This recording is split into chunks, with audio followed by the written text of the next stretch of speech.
Okay. It went live before I was actually ready. But guys, YouTube.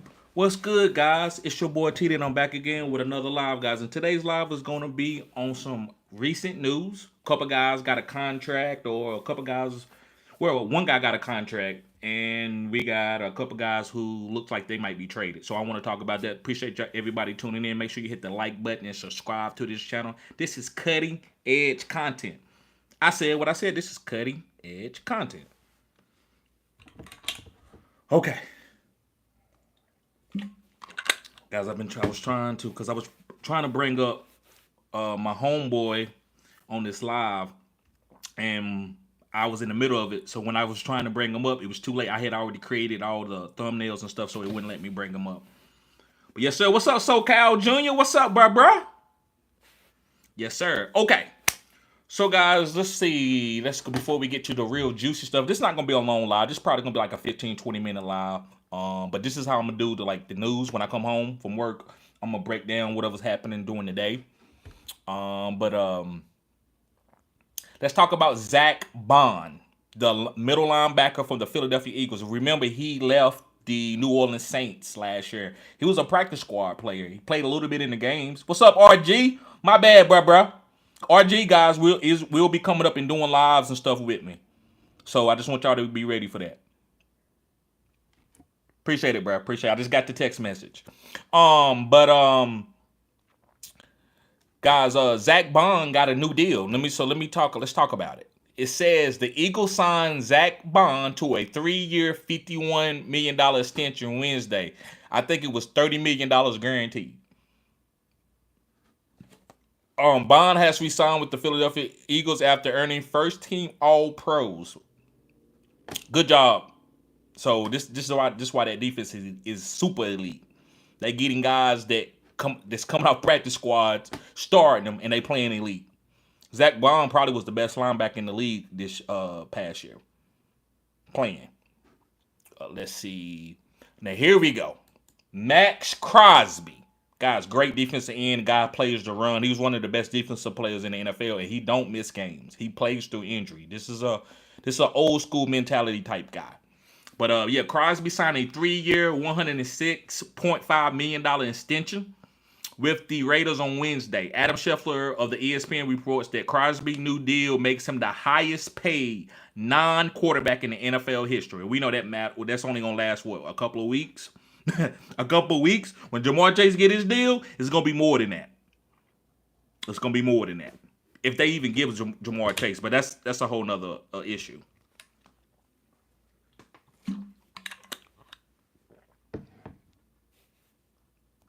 So yeah, so Maxx Crosby, guys, looks like he's gonna be a Raiders probably for life. Remember he got the Raiders tattooed on him. So kudos to Maxx Crosby. You know, I play in IDP leagues, and Maxx Crosby is very important in my league. I mean, he's putting up probably 17, 18 points average a week. Some weeks he's putting up 30 or 40 points. Let's move on. Sam Hubbard. So I believe the Bengals released him, and he's retiring, saying his knee is too bad. He don't want to play football anymore. Who blames it? This dude had made millions of dollars. He done made over $10 million in his career.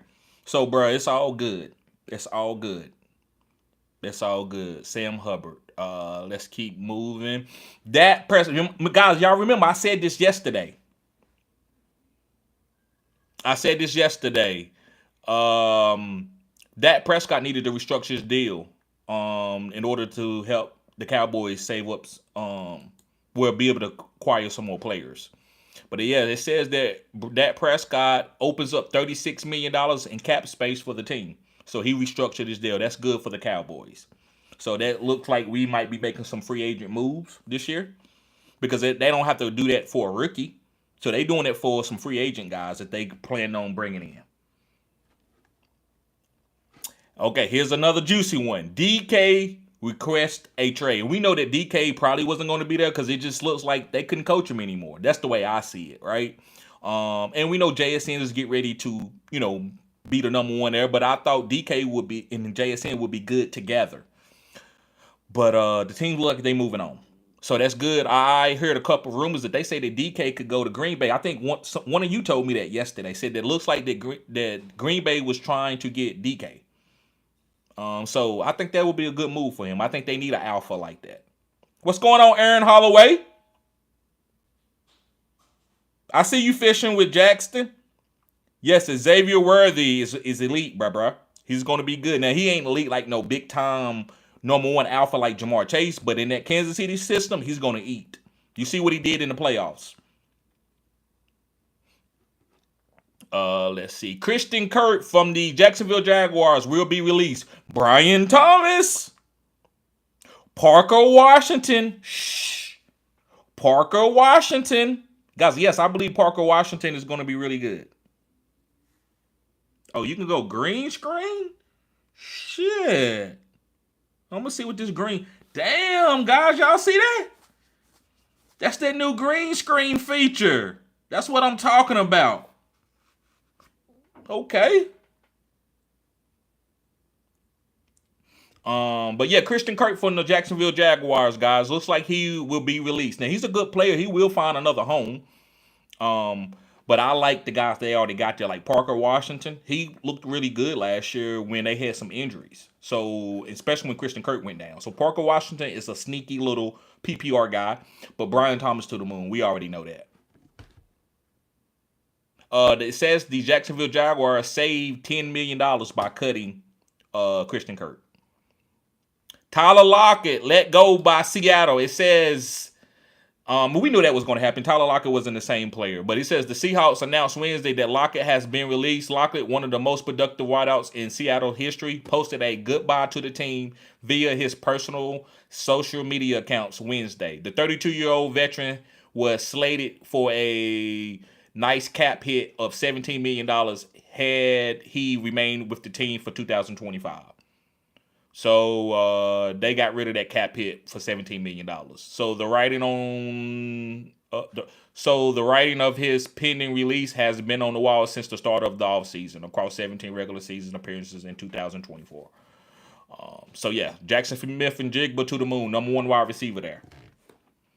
Nico Collins did a little minor restructure. Now he didn't lose any money. He just restructured his deal to open up some room. It's, they're gonna be some off-season signings. They probably gonna get some offensive linemen.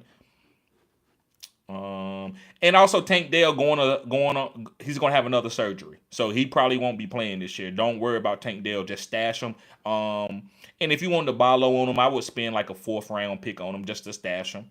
I think you could buy low on this guy. The guy might come back and be decent. So 4th round pick might be worth, but I wouldn't spend a 1st or a 2nd or 3rd on him. I would maybe a 4th or a 5th in Dynasty. Gardner Minshew will be released. Gardner Minshew. Looks like Gardner Minshew is going to be released.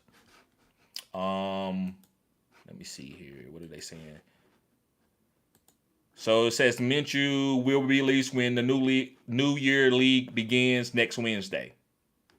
So that's not really, nobody was counting on Gardner Minshew to be a starter.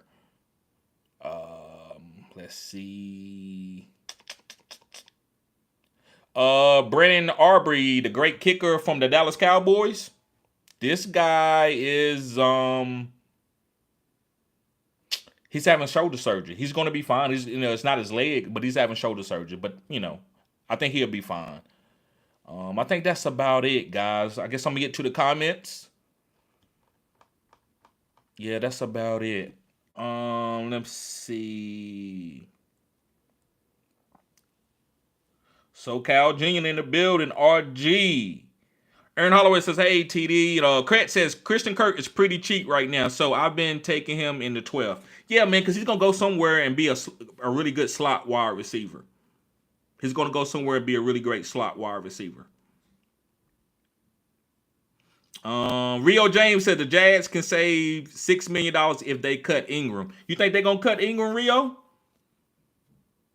He said, do you think Kelsey is washed? No, I don't think he's washed for one game to win a game. But as far as 17, 18 games in a season, he's not going to play elite minutes to make him a fantasy valuable guy. But far as winning real games, having him on the team, yeah, that he's still going to be Travis Kelce. The tight end position you don't need speed. You need deception. You need savviness. You need to be quick. And you keep quickness your whole life. Like it's some 50-year-old man that's quick, right? But they don't have the long speed or the body to take the pounding and the hit, right? So that's the thing what I would say about Travis Kelce. I still think he's going to be great to help Kansas City try to win another championship. But far as fantasy purposes, he might be right, maybe number 5 or number 6 tight end on my list for fantasy. But on a 4th and 5 or 4th and 8, he's still probably goated. He probably still goated. He probably still one of the best tight ends who can get open on a 4th and 8 and be reliable. All right, guys. Well, I talked about the couple guys that I want to talk about. I talked about Maxx Crosby that he signed a $106 million deal. Let me see. We'll make sure we talked about everything. We talked about DK Metcalf requesting a trade. I would ask everybody in the chat, where do you think that DK going to go? I thought Green Bay was a pretty good, solid place. I know they need a number 1 wide receiver there. They got a bunch of guys. Let's see. And the next guy was Tyler Lockett, and he's got released, but we don't know where he's going. I wouldn't worry about it. I wouldn't really pick him up. I mean, if he's available at the end of my draft last couple rounds, I'll pick him up. But I'm not really looking for Tyler Lockett. I'm not saying Tyler Lockett ain't going to be fantasy valuable because I do think he got 1 or 2 more years left in him. But I'm not putting him on any of my list. You better get Tyler Lockett this year. I'm not doing it. I don't think he's going to have that type of season. But I won't be surprised if he have like 800 to 900 yards wherever he go with 7 touchdowns. If he go to an elite quarterback, it could be more. RG says, I can see the Pats trading for DK. That's another good one, RG. That's another good one, bro. You right. I can see that too, because they need a number 1 wide receiver, and they bring in a rookie. Yeah, man, that's another good one. Craig says, I guess the rumor is Green Bay, but the Patriots could use him too. Yeah, so we got 2 guys talking about the Patriots. I agree, guys. But I heard the rumor about Green Bay. Yes, sir. Let's get the likes up, guys. We got 11, 12 people here. We at least can get the likes up.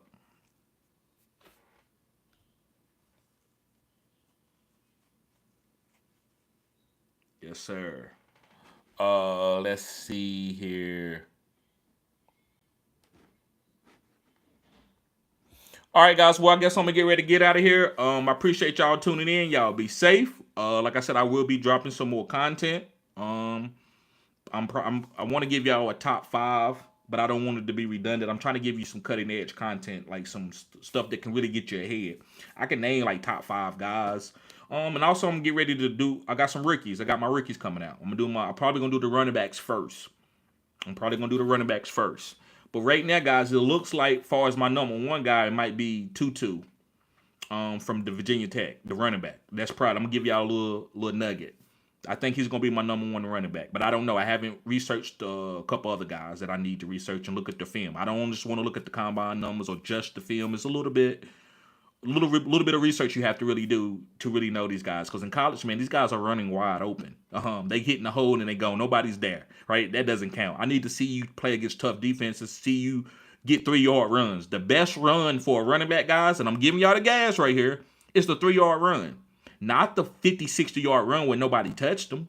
Now, Barry Sanders, you can see what that was. Like, yeah, nobody was touching him because Barry is just like that. But some of these guys, man, they got great offensive line and nobody's touching them. So I want to see when you get hit in the backfield, can you make somebody miss? Can you fall forward? Can you get the tough 3 yards? Or can you make 2 or 3 people miss in the backfield? Can you catch? Like, those are the things that matter. Not just, oh, man, he had an 80-yard run. Well, anybody can have an 80-yard run in college, and I mean that. Rio says Strange has the tools. Okay, Britton Strange, he's from North Carolina, just to let y'all know. Britton Strange has the tools, and he showcased some on the field ability when given an opportunity last year. He did. So, yeah, man, you're right, Rio. They could let Evan Ingram go, man. Evan Ingram is a really good pass catcher tight end, but to save some money and just to move forward with Britton Strange probably being a better blocker too, Maybe the new OC, he don't want to use a tight end that way. Maybe he wants to use a tight end to help block and protect Trevor Lawrence. So that's a great take, Rio. That's a great take. I didn't think of it that way. Because there's going to be casualties like that. It's going to be guys like, they cut him? So, yeah, we're going to see that. Craig says, look at DJ Giddens. Yeah, I seen DJ Giddens from Kansas State. He's good. But let me break it. I'm going to break some more film now. I saw him play in real life or on TV. I was watching the game. So I want to look at some other games. I want to look at some tough games that he played and see how he played. Look at DJ Giddens and RJ. I like RJ Harvey from UCF. I know RJ Harvey. Whenever you can, like to hear what you think. Okay, I got you, Cretch. Cretch also says, or Jordan James or Taj Brooks, kind of a lot of guys. Yeah, it's a lot of guys. It's going to be listen, running backs, man, you always can find them late. Even on bad running back years where it's not a lot of talent, you still can find guys in the 4th or 5th round. So, yeah, man, it's probably going to be about 8 or 9 guys that's probably going to push out a lot of running back that's in the league right now. They probably gonna get cut. Guys like Evan Hull, I've been holding on to Evan Hull for a while. When he got an opportunity, he didn't do that great and he fumbled. So guys like Taj Brooks and Jordan James and DJ Giddens can come in there and take his spot. And Evan Hull have to be on the practice squad, or he might get cut or go to the UFL or something. Yep. All right, guys. Well, we've been here about 15 minutes. So I'm gonna go ahead and get out of here. I appreciate it. I might drop another video, guys. I might get up with my homeboy. We might do a video together, or we might do a live together. But I'm not gonna promise anything. But yeah, the content just coming forward, guys. It's just gonna be recent news, and I'm gonna give you some top 5 videos. And if you had any recommendations, anything that you like me to break down, as long as it ain't too crazy and it matters. But maybe I'll do like a spotlight for every team this year. I don't know if I'm going to start it now, but maybe I can do a spotlight for every team. Just break down what the offensive coordinator going to do, the defensive coordinator, just things that we can use in fantasy. I don't want to, just make this channel just where I'm just talking about football. I want it to be fantasy related if going into the fantasy season. All right, y'all guys be safe. Peace.